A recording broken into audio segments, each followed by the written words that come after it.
J'ai voulu cette semaine rendre hommage à celui qui est pour moi le plus grand, je crois que Lolo est d'accord avec moi. Il aurait fêté ses 75 ans le 28 octobre dernier. Et pour ce faire, on va accueillir dans un instant Jean-Michel Vagelzi. C'est l'ancien secrétaire particulier et meilleur ami de Coluche. Il a plein de révélations à nous faire. On a plein d'images sur Coluche à voir, puisqu'on va revoir la télé de Coluche. Je vous demande d'accueillir Jean-Michel Vagelzi qui est avec nous ce soir. Applaudissements. Merci Jean-Michel. Merci Jean-Michel. Merci Jean-Michel. Merci d'être là. Merci. Merci d'être là, Jean-Michel. Jean-Michel, merci d'être là. Parce que vraiment, je suis un très très grand fan de Coluche. Pour moi, c'était le plus grand. Et je vous jure qu'à chaque fois, je me dis, est-ce que Coluche serait venu dans mes émissions ou pas? Est-ce que j'aurais pu le rencontrer? Parce que j'étais très très fan de lui. Et voilà. Et merci d'être là ce soir. Vous étiez son ancien secrétaire particulier, son meilleur ami. C'était l'ombre de Coluche. C'est vrai? Ah oui, moi à chaque fois que je voyais Coluche, il était tout le temps à côté, derrière. C'est comme ça, sœur. Ouais.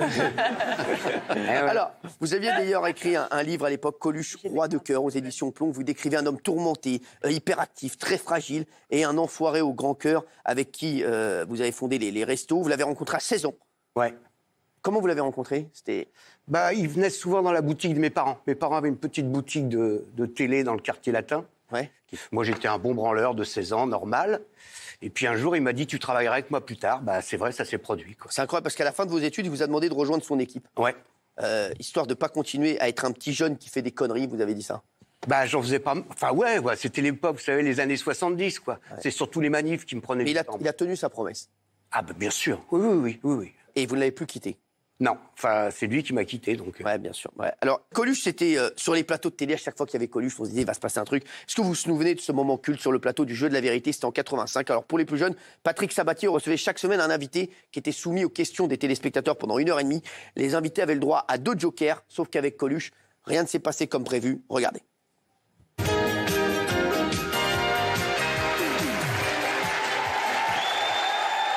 Alors, Coluche, prenez position dans votre fauteuil.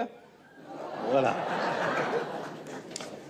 Alors, allez-y, attention, vous êtes prêts? SVP, Je tiens tout de suite à rassurer les téléspectateurs.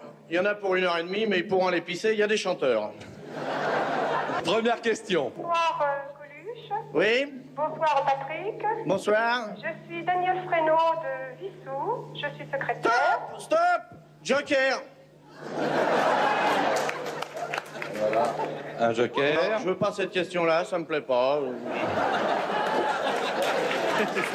Deuxième question, 787 22 22, c'est à vous, bonsoir. Bonsoir. Stop! Joker! Voilà, maintenant les peinards.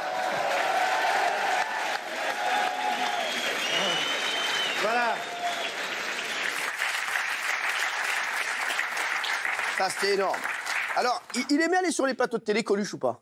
Vous savez emmerder. C'est pas son truc, la télé. C'est pas son truc, ouais. Non, parce que, en fait, ce qu'il reprochait à la télé, c'était le temps de la technique. Parce qu'il supportait pas le fait qu'il faille attendre. C'est ça. Pour lui, il arrivait, il faisait son truc. Qu'est-ce que ça veut dire qu'il y a des mecs qui vont le faire attendre? Il supportait pas. Coluche, c'était aussi un homme au grand cœur, bien entendu, extrêmement investi. Il a réussi à mobiliser un peuple entier en créant les Restos du Cœur en 84. C'est un chèque de 1,5... Non, 85. 85, exactement.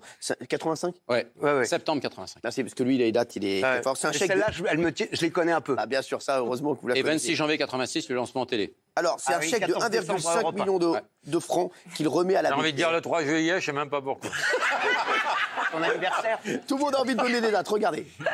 Les photographes, les journalistes, les fans de Coluche, tous les paparazzi étaient là cet après-midi à Lille pour voir Michel Colucci dans un rôle inattendu. Un Coluche très sérieux qui a ouvert le premier restaurant du cœur avec le président du conseil régional. Son initiative ne peut pas nous laisser indifférents. On voit quand même que les gens ne sont pas délaissés, que les pauvres sont aidés, quoi. Reste Coluche, la locomotive du projet, il est partout, c'est l'abbé Pierre des années 80. Quiconque peut quelque chose pour que cette faim diminue, bravo, il faut le soutenir. Bon, si je suis pas élu ici, ça sera pas de ma faute,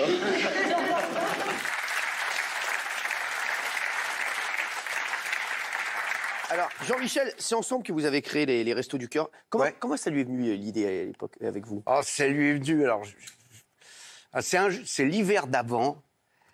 C'était le jour où il devait payer son tir provisionnel. D'accord. Je me rappelle, il devait payer 300 briques. Enfin, donc 3 millions de francs. 3 millions de francs, oui, non. C'est bon. Toutes les stars gagnaient bien leur vie, donc voilà. Et il me dit, tu te rends compte, avec ce pognon-là, on pourrait donner à bouffer à tous ceux qui ont faim.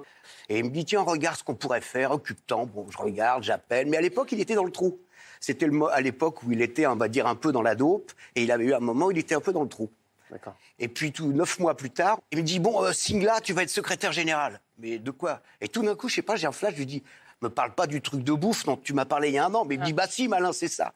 Et hop, on est parti, on l'a fait. Laurent, vous voulez dire? Non, ce qui est incroyable quand on a vu les images tout à l'heure, rien que le fait de voir Coluche, ça nous prend au trip et on regarde, on a envie qu'il rentre là et qu'il débarque.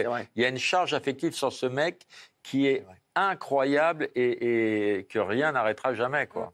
Alors, Coluche, c'était d'abord un génie de l'humour. L'un de ses sketchs les plus incontournables, c'est l'autostoppeur. Je voulais qu'on regarde un extrait ce soir. Regardez. Alors, ça va? Hein? Alors, vous allez être content de votre bagnole?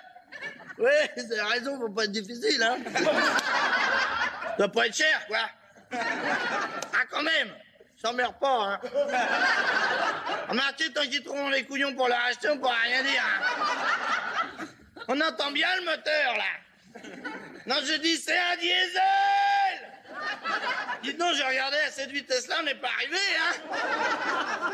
Pas comme ça, si on a un accident, on l'aura moins vite, quoi. S'il vient de par là, je le verrai, j'ai le temps de descendre. On est déjà passé, là, non? Ah non? Bah, on va vraiment pas vite, hein.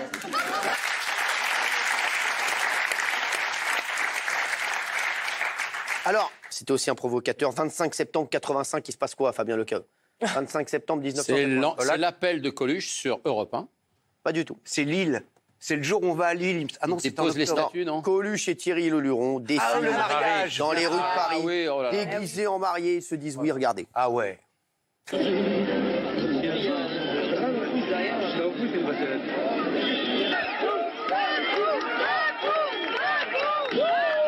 Ah, ma jarretière! Ah, je perds ma jarretière, regardez, elle est tombée au-dessus du genou. Ah, je peux plus, là. Oh la merde. Je préfère avoir une épouse comme Coluche qui a de la personnalité. Est-ce que vous pensez les mois que provoque votre mariage? Chez les autres? Chez tout le monde. Je les comprends.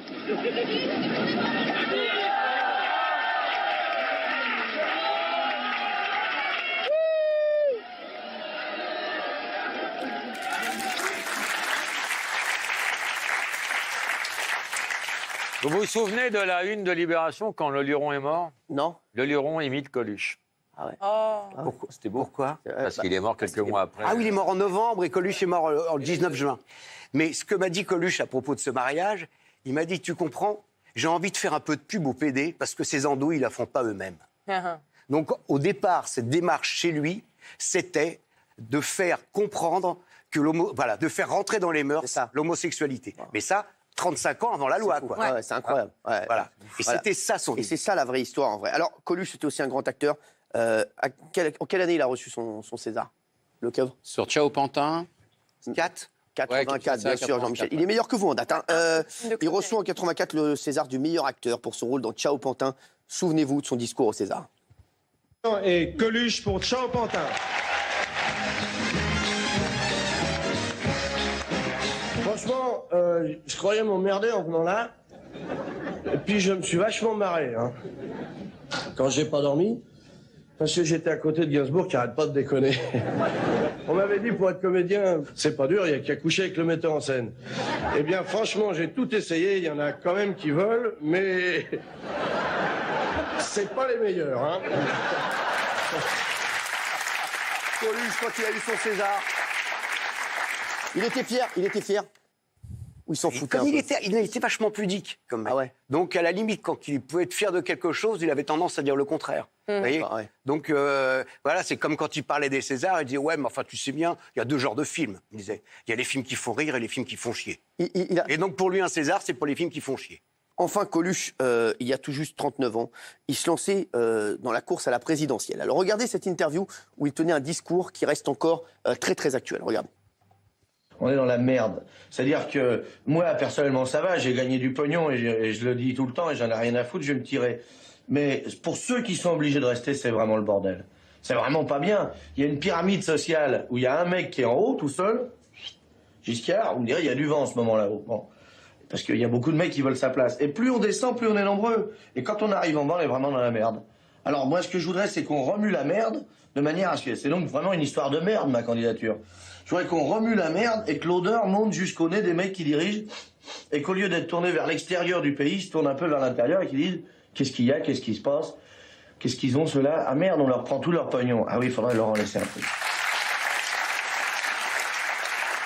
Alors, c'est parti d'une vanne, d'une blague aussi, cette candidature?